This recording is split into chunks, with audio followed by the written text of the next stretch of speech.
नमस्कार दोस्तों, आज एक और पारिवारिक कहानी में मैं आपका स्वागत करती हूँ। आज की कहानी है माँ को अपमानित करने वाले बेटे को बहू ने दिखाया सच्चाई का आईना। देविका आज अपना सारा सामान समेट कर जाने के लिए तैयार थी। तभी उनकी 5 वर्षीय नातिन आ गई। दादी माँ, ओ दादी माँ, यह सब सामान लेकर कहाँ जा रही हो? कहीं नहीं, बस अपने घर। क्यों दादी माँ, यह आपका घर नहीं है? नहीं, बस अच्छा तुम अच्छे से रहना और मम्मी पापा को मत सताना। मम्मी, अगर वहाँ तुम्हें कोई प्रॉब्लम होगी तो मैं तुम्हारी हेल्प करने नहीं आऊँगा। तुम यहाँ होने से हेल्प करने भी नहीं आओगे। मैं और तुम्हारे घर नहीं रहूँगी। सारी उम्र तुम्हारे बाप ने कहा कि मेरे घर में रहती हो, जो कहूँ वो करो, मेरा खाती हो, और अब इस उम्र के पड़ाव पर तेरी बकवास सुनकर तेरे रहमो करम पर रहूं संभव नहीं है। नहीं, कल मैं जा रही हूँ अपने घर, अपने देश। अगले दिन देविका भारत का प्लेन पकड़कर हिंदुस्तान पहुँच गई। पूरे 30 साल लग गए माँ तेरी मिट्टी पर कदम नहीं रखा। पर क्या कहूँ, उस आदमी ने जिससे मेरे पिता ने मुझे ब्याह दिया था, वो आदमी हर पल मुझ पर असहाय अत्याचार करता था। अपनी मर्जी के बिना मैं कहीं नहीं जा सकती थी। उसे पत्नी नहीं, घर के लिए नौकरानी और बच्चा चाहिए था। बच्चे को भी अपनी तरह बनाया। उसके और उसकी पत्नी के लिए खाना बनाऊं और घर की देखभाल करूं। हाँ, उस नन्ही सी जान जिसने मुझे मेरे माता पिता के बाद सच्चा प्यार किया, तो वो वही है। अपनी नातिन को याद कर देविका की आंखें भर आई। दिल्ली एयरपोर्ट से उसने फरीदाबाद के लिए टैक्सी ली और फिर वहां से बस एक गांव के लिए चल दी। गांव अब गांव नहीं था। उसने देखा कि पूरी तरह से गांव बदल गया था। 30 सालों में पहचान में नहीं आ रहा था। देविका अपने उस घर की ओर चल दी जो उसके बचपन का घर था, जिस घर को कोई ना कहेगा कि मेरा घर है। जो कहूँ वो करो, मेरा खाती हो, मेरे घर में रहती हो, जैसा कहता हूँ वैसा करो। इस घर में बेटा माँ से यह नहीं कहेगा कि डैड के सारे पैसे मुझे दे दो जबरदस्ती। वो घर जहाँ मैं शादी होकर गई, उस मकान में मेरा हक अपने नाम ना कराकर मुझ पर अत्याचार करेगा, मुझे नौकरानी समझेगा। उसी पल उसके बेटे का फोन आया। क्या सोचा मम्मी, हमेशा तुम एक पैरासाइट की तरह दूसरों पर निर्भर रही हो। अब क्या खाएंगी, सोचा था जाने से पहले? मिस्टर अभिजीत, आप यह भूल गए हैं कि मैं डॉक्टर आदर्श की पत्नी हूँ। मतलब यह कि हाथी मरा भी 1.25 लाख का होता है। इस देश में तेरे पिता हमेशा एक रकम रखते थे जो अकाउंट मेरे और उनके नाम था। उसमें आज पूरे 20 करोड़ रुपए हैं। वाट? हाँ, वो जैसे भी थे पति थे मेरे, देविका ने कहा। आपके पास इतने पैसे कहाँ से आए? I don't believe you, daddy ने इतनी बड़ी रकम आपको दी होगी। No, it's not possible. वो आपसे प्यार नहीं करते थे तो? ओ, तो लालच। वैसे यह पैसे तुम्हारे पिता के नहीं है। मैं देखना चाहती थी कि लालची बाप का लालची बेटा। यह पैसों का एक हिस्सा करीब 5 करोड़ तेरे बाप की लाइफ इंश्योरेंस के हैं।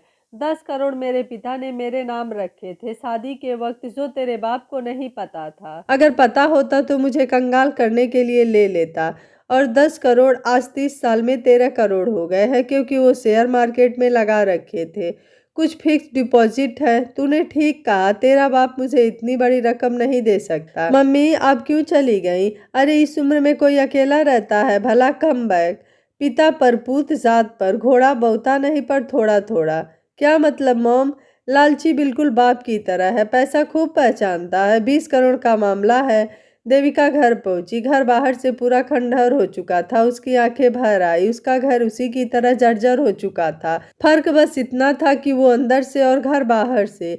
देविका ने ताला खोला। अंदर घुसते ही झूला टंगा था। अब टूट चुका था वो झूला जिसमें दादाजी रोज झूलते झूलते अखबार पढ़ा करते और वो उनके गले में झूल जाया करती पीछे से, और दादाजी अखबार फेंक उसे सीने से लगा लेते। कितने अच्छे दिन थे, वही तो जिंदगी के बेहतरीन दिन थे। पिताजी घर आते ही पुकारा करते, देवी हो मेरी जान, और मैं दौड़ कर जाती तो गोद में ले लेते। तब मैं उनके सामने वाली पॉकेट से चॉकलेट निकाल कर खुश हो जाती। काश बचपन कभी ना जाता। एक 20 रुपए की चॉकलेट से खुश होने वाला वो बचपन क्या जानता था कि 60 वर्ष की माँ को बेटा अपने पास 20 करोड़ के लिए बुलाएगा। ए बचपन, तू जब रहता है कोई कदर नहीं करता, और जब चला जाता है तो भुलाए नहीं भूलता। देविका रसोई घर में गई। रसोई घर जिसमें उसके बचपन की ममता भरी यादें थी। जो उसने अपनी माँ और दादी माँ के साथ उसने गुजारी थी। वो चूल्हा टूटा पड़ा था जिसमें दादी माँ उसके लिए देसी घी के बेसन के लड्डू बनाया करती थी। उनके लड्डुओं की महक आज भी वैसे वो महसूस कर रही थी। माँ जब पकौड़े तला करती थी तो वो चुपके से 3 उठाकर चुरा लिया करती, एक दादाजी के लिए, एक पिताजी और एक उसका हिस्सा। माँ जानती थी कि एक एक कर दादू बाबा और वो पकौड़े चुराते हैं और वो देखकर भी नहीं देखती। वो खाने का मज़ा फिर कभी नहीं आया। बड़े बड़े होटल के खाने में भी वो स्वाद नहीं था। ममता का मसाला उनके पास कहाँ है, वो तो माँ और दादी के पास था। आज अरसा हो गया, ना अपना वतन देखा ना माँ को। उस आदमी से शादी कर जैसे उम्र भर की जेल की सजा बन गई थी। वो और अंदर गई। दादाजी का कमरा, सामने दादाजी का वो बिस्तर जिस पर दोनों दादा पोती खेलते थे। उसे याद आया, एक बार उसने दादाजी से कहा था कि आपका बिस्तर कितना गंदा है, गद्दे पर कितने दाग हैं, इसे बदलते क्यों नहीं? मेरी गुड़िया, यह दाग तेरे बचपन की निशानी है, तेरे सुसु के दाग हैं। दादाजी बोले और झट से बोली, छी छी, आप कितने डर्टी हो। हंसते हुए बोले, मैं डर्टी नहीं हूँ मेरी बच्ची, यह तेरे प्रति मेरी मोहब्बत है। और दादाजी ने उसे गोद में लेकर दोनों गालों में चूम लिया। देविका ने बिस्तर को छुआ, जैसे दादाजी के स्पर्श का एहसास कर रही थी। एक बात उसे अजीब लग रही थी कि घर की दशा बहुत बुरी थी पर पूरा घर साफ सुथरा था। तभी किसी ने उसके कंधे पर हाथ रखा और उसने पूछा, कौन हो, घर में कैसे घुसी? देविका ने उसी क्षण घूम कर देखा। उसने कहा, कौन? देविका दीदी ही है ना आप? हाँ, और तू लाली है ना? जी दीदी, इतने सालों बाद माँ जी और बाबूजी की मौत पर भी नहीं आई। लंदन से भारत आने में 30 साल लगा दिए। नहीं रीत, 30 साल की सजा के बाद अब मुक्ति मिली है। मतलब? छोड़ लाली, यह पलंग में दादाजी के साथ खूब खेला करती थी और 55 वर्ष पहले, तब मैं 10 साल की थी। दादाजी इसी बिस्तर पर सोए हुए थे और मैंने कितना पुकारा, नहीं उठे। मैं पुकारती रही पर वो, उसकी पहली रात उन्होंने मेरे लिए चिकन बनाई थी। दादाजी के हाथ में गजब का जायका था। तुझे याद है? तू तो और भी छोटी थी। याद क्यों ना होगा, दादाजी मुझे और आपको दोनों से स्नेह करते थे। उस दिन मैंने भी तो दादाजी को खोया था। दीदी, आपके परिवार ने मेरी विधवा बेसहारा माँ को मुझ अनाथ के साथ सहारा दिया था। मेरा विवाह और कन्यादान पिता बन आपके पिताजी ने किया था। उसी एहसान के कारण 30 सालों से इस घर में आपका इंतजार कर रही हूँ। पागलों की तरह क्यों बोल रही है तू? 3 साल की थी जब यहाँ आई। मैं और तू साथ खेले पढ़े। तू तो मेरी बहन है और बेटी का विवाह तो पिता ही करता है। देविका लाली के गले लग गई और रोने लगी। आप रो क्यों रही हैं? 30 सालों बाद किसी अपने के गले लगी हूँ। रोने दे, जी भर कर, दिल हल्का करने दे। अच्छा तू बता, तेरे घर में कौन कौन है? दीदी, शादी एक फौजी से हुई थी। वो देश के लिए अपना सब कुछ दे गया। मुझे अपनी निशानी, एक बेटी दे गया। मैंने अपनी माँ की तरह उसे पाला। बाबूजी ने शिक्षा तो दी थी, सो नौकरी करने लगी। बिटिया को पढ़ाया लिखाया, ब्याह किया, पर प्रसव के दौरान उसकी मौत हो गई। लाली, तू क्या? हाँ दीदी, एकमात्र सहारा भी चला गया था। बस उसके बाद से आपका इंतज़ार करने लगी। इस संसार में कोई रहा ही नहीं था। माँ जी तो आपको बहुत याद करती रही, कहती थी कि एक दिन लंदन आपसे मिलने जाएंगी। लाली, माँ ही तो चाहती थी कि मेरी शादी विदेश में हो। उन्हें चाह थी कि मेरे पास जाएंगी, पर उस आदमी ने मुझे नहीं आने दिया। माँ को क्या आने देता? जब मैं खुद माँ बनने वाली थी तब कितना कहा माँ को बुला दे। पर दीदी, आप नहा लो, मैं कुछ पका देती हूँ। क्या खाएंगी? मसूर की दाल, चावल, अचार और आलू का चोखा। दीदी, इतने सालों बाद यह खाना क्यों याद नहीं? दादी माँ हम दोनों को बचपन में खिलाती थी और हम कितने चाव से खाते थे। याद क्यों नहीं होगा? लाली, सुन, मेरा बेटा आएगा, उसे कोई प्यार दिखाने की ज़रूरत नहीं। क्यों दीदी? वो अपने बाप की तरह है। मैंने उसे झूठ कहा है कि मेरे पास 20 करोड़ रुपए हैं। उन पैसों की गंध के लिए आएगा। 20 करोड़? यह क्यों कहा? वो बताऊंगी, पर अभी भूख लगी है। हाँ, 20 करोड़ नहीं है, पर 4 करोड़ है। दादाजी ने मेरे और तेरे नाम का फिक्स डिपॉजिट किया था।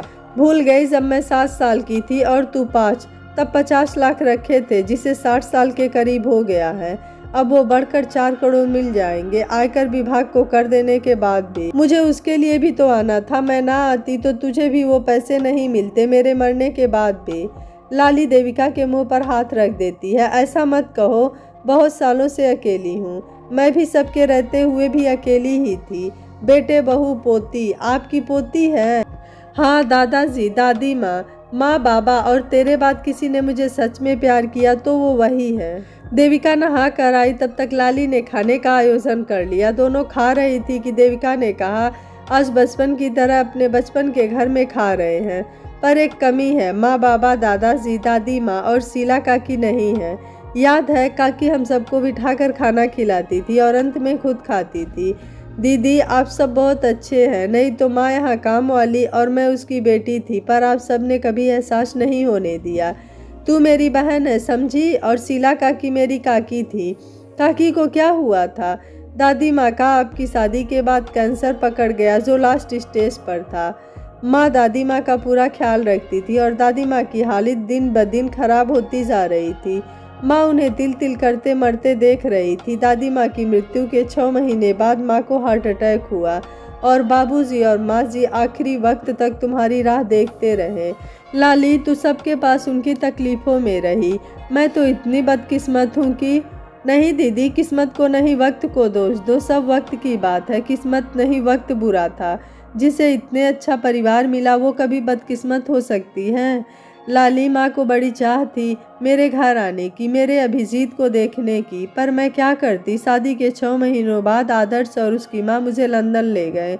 लंदन जाते ही उन लोगों ने मेरा पासपोर्ट ले लिया और अपने वतन आने के रास्ते सारे बंद कर दिए। उन्हें बहू या पत्नी नहीं, बिना वेतन की नौकरानी चाहिए थी। कपड़े, बर्तन, सफाई सब मुझसे कराते और 2 वक्त को खाने को देते। आदर्श का जीवन में कोई आदर्श ही नहीं था। मैं खाना बनाती और दोनों के खाने के बाद बचा हुआ खाती। अभिजीत के जन्म के बाद 6 महीनों तक, जब तक माँ का दूध अनिवार्य था, तब तक उसे मुझे दिया। उसके बाद से अभिजीत को भी मुझे छूने नहीं देते। मेरा दर्जा एक नौकरानी से अधिक न था और बच्चा भी कोख नहीं गोद जानता था।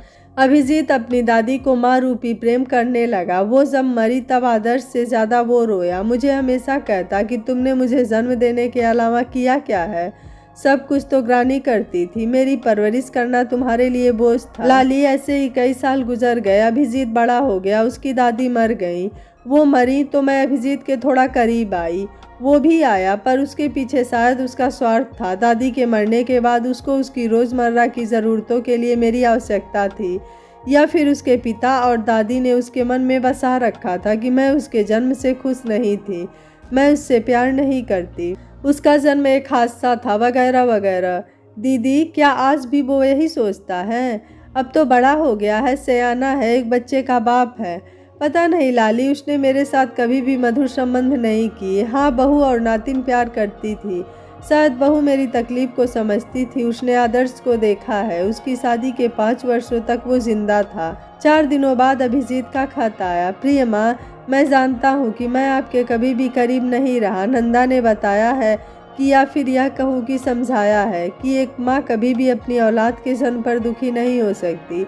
वो यह भी कहती है कि डैडी और आपका संबंध स्वाभाविक नहीं था। मैं उतना नहीं जानता, पर आज उम्र के इस दौर में आपके जाने के बाद मुझे एहसास हुआ कि आई लव यू। बट मैं आपको लेने या आपको नहीं बुलाऊंगा, क्योंकि मैंने बचपन से देखा है कि घर का सारा आप करती थी। दादी या डैडी को कुछ करते नहीं पाया। दरअसल मैं यह सब कुछ नहीं समझता था, पर अब मुझे नंदा ने समझाया है कि सारा खाना आपकी माँ बनाती थी, कपड़े आप धोती थी। जब सब आप करती तो बच्चे को पुचकारने में क्या मसला है? अब मुझे याद आता है कि दादी तो माँ को कलमुही कहकर बुलाती थी। डैडी को कई बार मैंने हाथ उठाते देखा है। दरअसल मुझे भड़का रखा था, इसलिए आंखें होते हुए भी मैं अंधा हुआ था।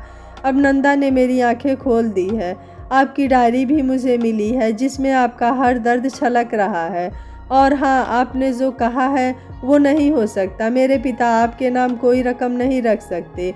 आप इतने सालों तक इस मुल्क में कैद रही हैं। डैडी ने आपका पासपोर्ट ले लिया था, जो उनकी मौत के बाद आपको मिला है। I know everything. आप अपने वतन में खुश रहें, और कोई सहायता लगे तो कहिएगा। मैं 1 साल बाद नंदा और आपकी पोती को आपसे मिलवाने लाऊंगा। खत पढ़कर देविका की आंखें भर आई। क्या हुआ दीदी? लाली ने पूछा। अभिजीत को मेरा दर्द समझ में आ गया। शायद दिल का डॉक्टर है ना, इसलिए दिल को समझता है। दीदी बेटा डॉक्टर है। हाँ, अपने पिता के नक्शे कदमों पर चलना चाहता था, इसलिए डॉक्टर बना, पर इंसान उससे बेहतर है। लाली, जी दीदी, घर का हाल बहुत बुरा है, चारों ओर से टूट रहा है, इसे रिनोवेट कराने की आवश्यकता है। जी दीदी, आप सही कह रही हैं, मैंने एक बात सोची है। क्या दीदी? इस घर को ठीक करने के बाद यहाँ एक अस्पताल खोलेंगे। अस्पताल? हाँ लाली, ज़मीन बहुत बड़ी है, 1-2 डॉक्टरों से बात करते हैं, जो ज़मीन खाली पड़ी है उस पर हॉस्पिटल बनाते हैं, जिसमें 50% बेड गरीबों के लिए मुफ्त होंगे, बाकी बेड से पैसे लेंगे ताकि आमदनी हो सके, चैरिटी के लिए रकम लगती है। जी दीदी, आइडिया तो अच्छा है, पर ज़मीन होने के बावजूद हमारे पास इतनी रकम कहाँ है कि हॉस्पिटल खोल सके। इक्विपमेंट्स की कीमत बहुत ज़्यादा है, पता है, पर अंग्रेजी में कहते हैं ना, when there is will there is way. हम पहले कुछ डॉक्टरों से बात करें, फिर बैंक से लोन के लिए आवेदन करेंगे, देखें क्या होता है। कुछ दिनों में घर को रिनोवेट करना शुरू कर दिया। उधर कई डॉक्टर से देविका ने बात की, कई उसके इस सामाजिक काम में साथ देने के लिए तैयार हो गए। बैंक से लोन भी प्राप्त होने में दिक्कत नहीं आई और 1 साल में ही एक शानदार मल्टीप्लेक्स हॉस्पिटल बनकर तैयार हो गया। हॉस्पिटल बनाने के लिए देविका और लाली खबरों की सुर्खियों में आ गई। हॉस्पिटल काफ़ी अच्छे से चलने लगा। एक दिन देविका ने लाली से कहा, लाली, मुझे लगा था कि अभिजीत आएगा, उसने खत में लिखा था कि वो आएगा, पर नहीं आया। पिता का गंदा खून माँ के सफ़ेद दूध से धुल नहीं सकता। देविका फूलों के गमलों में पानी दे रही थी और कह रही थी कि तभी आवाज़ आई, दादी माँ। देविका ने देखा, उसकी लाडली, उसकी गुड़िया, उसकी दुनिया, उसकी पोती उसके सामने खड़ी थी और बाहें फैलाए उसकी गोद में जाना चाहती थी। देविका ने उसे गोद में उठा लिया। अभिजीत आया, नंदा भी उसके साथ थी। बोला, माँ का सफ़ेद दूध पिता के गंदे खून को धो सकता है। अभिजीत, मेरे बच्चे। माँ देर लगी क्योंकि वहाँ सब कुछ समेटना जो था। मतलब यह कि तुम्हारे हर दर्द का इलाज लाया हूँ माँ, मैं हमेशा के लिए लंदन छोड़कर आया हूँ। सच कह रहे हो? हाँ माँ, हम हमेशा के लिए आपके पास आ गए हैं। एलिजाबेथ को भी तो दादी के प्यार और लाड की ज़रूरत है और यह उसका हक भी है, नंदा ने कहा। फिर नंदा और अभिजीत ने देविका के पैर छू लिए। तभी लाली ने कहा, दीदी, अब हॉस्पिटल को चलाने के लिए उसका उत्तराधिकारी आ गया है। आप लाली मौसी हो ना? अभिजीत ने कहा। लाली ने हामी में सर हिला दिया। नंदा और अभिजीत उसके पैर छूने के लिए झुके, तभी लाली ने रोक लिया। नहीं बच्चों, मैं एक घर की सहायिका की बेटी हूँ। चुप, मैंने तुझे हमेशा बहन माना है और हमारे बड़े भी तुझे इस घर की बेटी मानते थे। सहायिका की बेटी हूँ कहते तुझे लाज नहीं आई? छोड़ो मॉम, दरअसल मौसी आशीर्वाद नहीं देना चाहती। हाय मेरे बच्चे, कैसी बात करते हो? तुम दोनों को मेरी उम्र लग जाए, मेरी हर खुशी मिल जाए और तुम्हारे हर गम मेरे भाग में आए। दोनों को लाली ने अपने आलिंगन में ले लिया। देविका अपनी बहू नंदा की तरफ देखते हुए सर झुकाकर उसका शुक्रिया अदा किया। नंदा ने कहा, नहीं माँ, यह आपका अधिकार था, आपके बेटे का प्यार पाना आपका हक था। मैंने तो सिर्फ इन्हें रास्ता दिखाया, उस रास्ते पर चलने का निर्णय इनका खुद का था। अभिजीत ने अपने माँ के गले लगते हुए कहा, माँ, मैंने जो भी गलती की है अब सब गलती की भरपाई मैं ही करूँगा। आपको इतना प्यार दूंगा कि आप हर दुख, हर तकलीफ को भूल जाएंगी। अब आपके संघर्ष खत्म हो चुका है और आपके खुशी के दिन शुरू हो गए हैं। तभी पोती ने आकर कहा, मैं भी आपको बहुत सारा प्यार दूंगी। इसकी तोतली भाषा सुनकर सब लोग हंसने लगे। यह कहानी आपको कैसी लगी? आप मुझे अपनी राय कमेंट बॉक्स में ज़रूर दीजिएगा। वीडियो पसंद आया है तो वीडियो को लाइक, शेयर एंड चैनल को सब्सक्राइब कर लीजिएगा। Thank you for watching. मिलते हैं अगली कहानी में।